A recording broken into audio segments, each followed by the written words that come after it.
নমস্কার বন্ধুরা, সীমা রান্নাঘর। আমি আজকে বানাবো বাঁধাকপির পরোটা। বাঁধাকপি আলু কেটে ধুয়ে নিলাম। বাঁধাকপি আলু সিদ্ধ বসালাম, সিদ্ধ করে নিলাম, নামিয়ে নিলাম। সিদ্ধ করা বাঁধাকপি আলুটা মেখে নিলাম।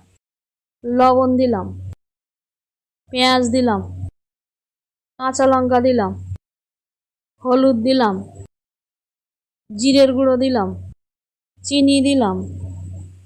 বাঁধাকপি আলু মশলা দিয়ে মেখে নিলাম।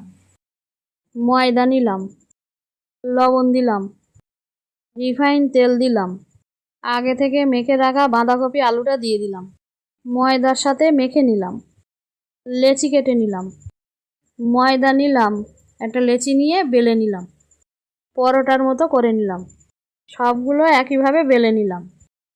কড়া বসালাম, রিফাইন তেল দিলাম। তেলটা গরম করে পরোটাটা দিয়ে দিলাম। দু পিঠ ভালো করে ভেজে নিলাম। একে ভেজে পরোটাগুলো তুলে নিলাম। বাঁধাকপি আলুর পরোটাটা ভালো লাগলে লাইক, সাবস্ক্রাইব, কমেন্ট, শেয়ার করুন। ফ্যান্টাস্টিক।